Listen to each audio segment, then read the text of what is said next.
Hello student, myself Chetna Gaur. Maybe all are fine. Welcome to all my Hindi session. In this session, we will complete our all question answer of our chapter Dr. Homi Jahangir Bhava. So, listen carefully, see properly. Now let us start our session. This is the exercise and question answer of our chapter 4 Dr. Homi Jahangir Bhava. First of all, we will understand orally, then you all must write in your notebook and write properly with your good handwriting without mistake. So, our first question is doctor Homi Jahangir Bhabha कौन थे? देखिए, last session में हमने इनके बारे में, उनके जीवन के बारे में बहुत कुछ जाना है और वह एक उत्कृष्ट वैज्ञानिकों में उनकी गिनती होती है। उनके ही प्रयास के द्वारा अणु शक्ति, परमाणु शक्ति मानव जीवन के लिए किस प्रकार सहायक है, किस प्रकार हित में हो सकती है, यह उनके प्रयासों से ही हमने जाना। Okay, now your second question is doctor Bhabha वापस इंग्लैंड क्यों नहीं गए? वह अपने भारत देश में ही रहकर विज्ञान और प्रौद्योगिकी के क्षेत्र में क्रांति लाना चाहते थे। उन्होंने ये चीज़ महसूस की कि अगर भारत देश को प्रगति करनी है तो हम लोगों को एक नई सोच की आवश्यकता होगी और उसी बारे में, उसी विषय पर उन्होंने आगे मेहनत की और आज हमारा भारत सभी उत्कृष्ट देशों के साथ एक कतार में खड़ा हुआ है। Okay, now your next question is भारतीय विज्ञान संस्थान में भाभा ने क्या क्या अनुसंधान कार्य किए? अब देखिए, भारतीय विज्ञान संस्थान में भाभा ने कॉस्मिक किरणों पर उत्कृष्ट अनुसंधान कार्य किए थे। उन्होंने बताया कि ये जो सूरज की किरणें हमारे पास आती हैं, इनमें कौन कौन सी किरणें हैं। अब हम सीधे जानते हैं कि हाँ भाई, सूरज की किरणें हैं, हमें विटामिन डी देती हैं और भी इसमें खतरनाक रेजेस भी हैं, वो हमें कुछ हार्म पहुंचाती हैं। पर इन्होंने इस बारे में बहुत अनुसंधान किया और समाज को जानकारी दी। Now next is doctor Bhabha ने TIFR की इमारत बनाने में किस प्रकार सहयोग दिया? डॉक्टर भाभा ने TIFR की इमारत के लिए पैडर रोड में कैनलवर्थ पर एक इमारत को लिया किराए पर। 200 रुपये महीने रेंट पर उन्होंने उसे किराए पर लिया और एक बाहर से व्यक्ति बुलाया, एक आर्किटेक्ट को, जो कि बिल्डिंग आदि बनाते हैं, उनके नक्शे तैयार करते हैं और उसने उस पूरी की पूरी बिल्डिंग को डिज़ाइन किया और उसके बाद आज वह भाभा परमाणु अनुसंधान केंद्र के नाम से जानी जाती है। And last your question is doctor Bhabha के उत्कृष्ट कार्यों को हम किस प्रकार सम्मानित किया गया या हमारे यहाँ किस प्रकार सम्मानित किया गया?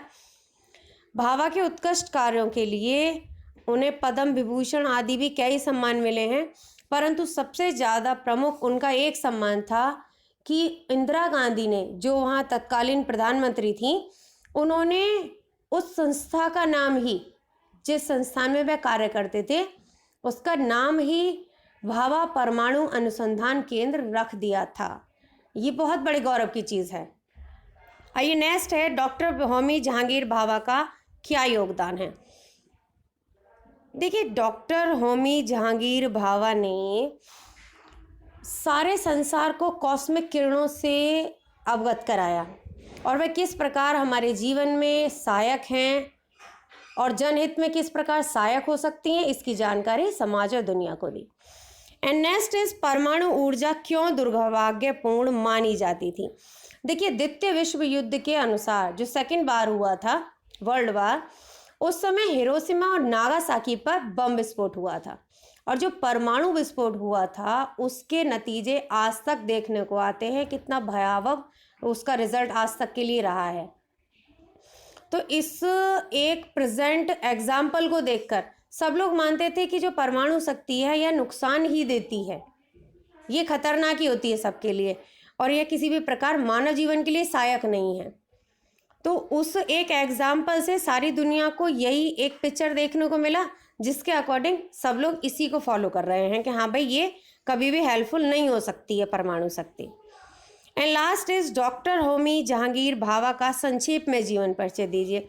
देखिए, जब हमने चैप्टर को रीड किया उस समय हमने जाना कि ये एक वैज्ञानिक थे, वैज्ञानिक तो भाई अपने जन्म के बाद पूरे प्रयासों के बाद बने।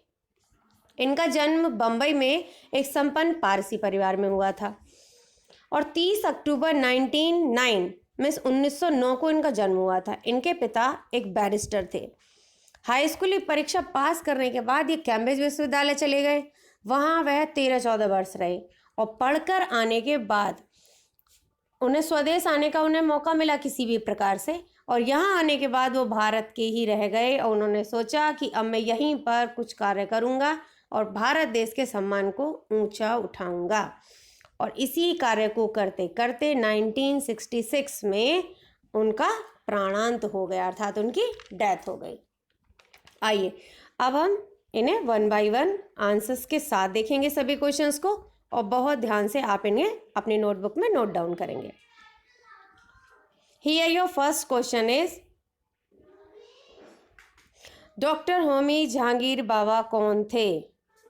डॉक्टर होमी जहांगीर भाभा एक प्रमुख वैज्ञानिक थे।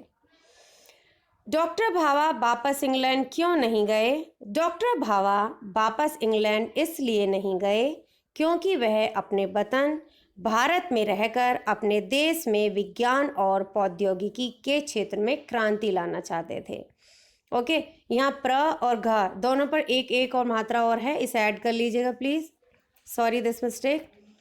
ओके, नेक्स्ट इज, भारतीय विज्ञान संस्थान में भाभा ने क्या अनुसंधान कार्य किया? एंड आंसर इज, भारतीय विज्ञान संस्थान में भाभा ने कॉस्मिक किरणों पर उत्कृष्ट अनुसंधान कार्य किए।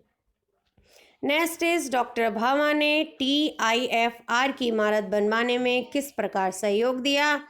And your answer is on screen, listen proper and right proper with your good hand writing. Doctor Bhabha ने TIFR की इमारत के लिए पैडर रोड में कैनल बर्थ की एक इमारत जो उनकी चाची श्रीमती कुंवर पांड्या की थी, 200 रुपये महीने पर भाभा परमाणु अनुसंधान केंद्र के अधिकारियों का कार्यस्थल बना दी, अर्थात उसे रेंट पर लिया और वहाँ उसे ऑर्गेनाइजेशन को वहाँ पे स्टार्ट कर दिया। फिर उन्होंने अमेरिका में एक वास्तुकार को उस इमारत के लिए आमंत्रित किया, मतलब आप इसको डिज़ाइन कीजिए और उसके बाद इसे बिल्ड कीजिए, तैयार कीजिए। And last your question is, doctor Bhabha के उत्कृष्ट कार्य को किस प्रकार सम्मानित किया गया? And your answer is, doctor Bhabha के उत्कृष्ट कार्य के सम्मान स्वरूप तत्कालीन प्रधानमंत्री श्रीमती इंदिरा गांधी ने परमाणु ऊर्जा संस्थान ट्राम्बे को डॉक्टर भाभा के नाम पर भाभा परमाणु अनुसंधान केंद्र नाम से गौरव प्रदान किया। Okay, now your next question, here they word is wrong, यहाँ पर आएगा से, इसको सही कर लें। Okay, now next is, doctor Homi Jahangir Bhabha का क्या योगदान है? डॉक्टर होमी जहांगीर भाभा ने कॉस्मिक किरणों पर उत्कृष्ट अनुसंधान कार्य किए तथा उन्होंने ही जग को बताया कि परमाणु ऊर्जा किस प्रकार जनहित में प्रयोग की जा सकती है, अर्थात उन्होंने जनता को जागरूक किया कि ये जो एग्जाम्पल एक आपके सामने आया है जरूरी नहीं कि एज इट ऐसा ही हर बार होगा, ये भलाई में भी जनता के काम आ सकती है, अणु और परमाणु शक्ति। नेक्स्ट क्वेश्चन इज, परमाणु ऊर्जा को क्यों दुर्भाग्यपूर्ण मानी जाती है? एंड योर आंसर इज, द्वितीय विश्व युद्ध के समय हिरोशिमा एवं नागासाकी शहरों में बम गिरने तथा इनकी दुर्दशा के कारण सभी परमाणु ऊर्जा को दुर्भाग्यपूर्ण मानते थे। And last your question is, doctor Homi Jahangir Bhabha का संक्षेप में जीवन परिचय दीजिए। डॉक्टर होमी जहांगीर भाभा एक वैज्ञानिक थे। इनका जन्म मुंबई में एक संपन्न पारसी परिवार में 30 अक्टूबर 1909 को हुआ था। इनके पिता मुंबई में बैरिस्टर थे। वह हाई स्कूल की परीक्षा पास करके कैम्ब्रिज विश्वविद्यालय गए। 13 वर्ष वहाँ रहकर अंततः डॉक्टर भाभा ने भारतीय विज्ञान संस्थान को अपने लिए चुना।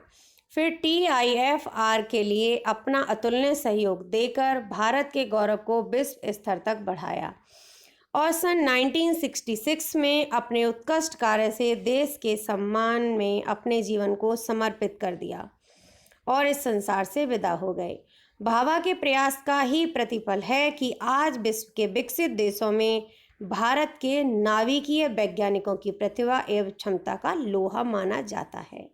Okay, please right properly your all question answer with your good handwriting. Now start your exercise and your first question is सही उत्तर पर सही का निशान लगाइए। 20वीं सदी के आरंभ में किस विश्वविद्यालय को भौतिक विज्ञान क्षेत्र में सर्वश्रेष्ठ माना जाता था? ऑक्सफोर्ड, हार्वर्ड या Cambridge? And your answer is Cambridge. Second is Homi Jahangir Bhabha का जन्म कहाँ हुआ था? Delhi, England, Mumbai? And your answer is Mumbai. भारतीय विज्ञान संस्थान में भौतिक शास्त्र विभाग के प्रमुख कौन थे? Sir Raman, doctor Basu, Sreedharan? And your answer is sir Raman. Next and last is TIFR की इमारत का उद्घाटन नेहरू जी ने कब किया? 1972, 1963, 1962? So your answer is 1962। नीचे दिए गई घटनाओं को क्रमवार से लगाइए। मीन्स पहले कौन सी घटना हुई, सेकंड पर, थर्ड पर, फोर्थ पर, फिफ्थ पर कौन कौन सी हुई, ये आपके नंबर सामने दिए हुए हैं। डॉक्टर भाभा ने भारतीय विज्ञान संस्थान में अध्यापन किया। डॉक्टर भाभा ने भारतीय विज्ञान संस्थान में अध्यापन किया। नेक्स्ट सेकंड इज TIFR का शिलान्यास 1954 में हुआ। कैनिलवर्थ की इमारत का आधा हिस्सा किराए पर ले लिया गया। 10 जून 1945 को TIFR की एक छोटी सी इकाई का उद्घाटन हुआ। And last is doctor Bhabha का जन्म 1909 को मुंबई में हुआ। So according your serial last 1 2 4 3 5 3 your serial number arrange accordingly that type only. Next is निम्नलिखित वाक्यों की उपयुक्त स्थान पर की और की भरकर पूरा करें। मतलब की और की दोनों, छोटी की और बड़ी की को यहाँ फिल करना है। And your first sentence is 15 वर्ष डैश की आयु में उन्होंने हाई स्कूल की परीक्षा को सम्मानपूर्वक उत्तीर्ण किया। एंड ये सेकंड वन की इज देयर, बड़ी की। उन्हें चिंता थी कि क्या भारत उस गति से उन्नति कर रहा है जिसकी की उसे जरूरत है। नेक्स्ट इज कैनिलबर्थ इमारत उनकी चाची श्रीमती कुंवर पांड्या की थी। वह यह दुर्भाग्यपूर्ण है कि विश्व ने परमाणु ऊर्जा के भयावह रूप को ही जाना था। देखिए यहाँ पर एक विशेष बात है, आप इस चीज़ को पहचान में रखें और इस चीज़ को ध्यान रखें कि जहाँ सेंटेंस के मिडिल में अर्थात बीच में कोई कीवर्ड आ रहा है तो वो बड़ी की मात्रा को लिए होगा। और अगर एक हाफ सेंटेंस और सेकंड सेंटेंस में एक छोटा एक बड़ा, बड़ा या छोटा, दो सेंटेंस को अटैच किया गया, आपस में मिलाकर लिखा गया, या फिर कोई एक सेंटेंस है वो दूसरे पर डिपेंड है, तब हम अगर यूज़ करेंगे तो छोटी की वाले वर्ड को यूज़ करेंगे। मतलब छोटी की मीन्स छोटी ई की मात्रा वाले की को यूज़ करेंगे। इसलिए कन्फ्यूज़न में ना रहें, सीधे सीधे इसी प्रकार से सेंटेंस को पढ़ें और आंसर को ऐड करें। नेक्स्ट, निम्नलिखित शब्दों में उचित उपसर्ग लगाकर शब्द रचना कीजिए। अब यहाँ पर वर्ड दिया है अधिक, रंजन, गुण और लास्ट योर वर्ड साहस। अब देखिए अति उपसर्ग अगर हमने लगाया तो हो गया हमारा अत्यधिक, यहाँ पर संधि हो गई गुण संधि। नेक्स्ट रंजन, रंजन हमने लगाया तो आंसर हो गया निरंजन। अब लगाया तो अवगुण और दुस लगाया उपसर्ग तो दुस्साहस। Okay, now your next question is निम्नलिखित प्रत्ययों का प्रयोग कर नए शब्द बनाइए। अब पहला है वर्ड हमारा ईयत, इंसानियत, खैरियत, कोई भी वर्ड आप लिख सकते हैं, आपका ईयत प्रत्यय होना चाहिए। एक और बात ध्यान रखें, उपसर्ग पहले ऐड होता है शब्द के और प्रत्यय बाद में ऐड होता है, उसके बाद नया शब्द बनता है। अब जैसे मीठा प्लस आस तो हमारा वर्ड हो गया मिठास। आई लिख प्लस आई लिखाई। देन प्लस दार देनदार। ओके, नेक्स्ट इज निम्नलिखित मुहावरों का अर्थ बताइए। लोहा मानना, लोहा मानना में शक्ति मानना। एंड नेक्स्ट जैसे हम कहेंगे कि भारत की वैज्ञानिक प्रतिभा का लोहा सारे संसार ने मान लिया कि हमारे यहाँ के वैज्ञानिक भी कुछ क्षमता रखते हैं। सर आपका वाक्य प्रयोग हो जाएगा। नेक्स्ट है 1 और 1 11, अर्थात एकता में शक्ति। आप सभी मिलकर कार्य करेंगे तो आप बड़े से बड़े कार्य को कर सकते हैं। तो एकता में शक्ति आपका नेक्स्ट हो गया। Okay, now your all exercises complete. Please write properly with your good handwriting in your notebook. Okay, student. This is your today's session. Next session will be continue. Thank you and have a nice day. Be safe and be happy.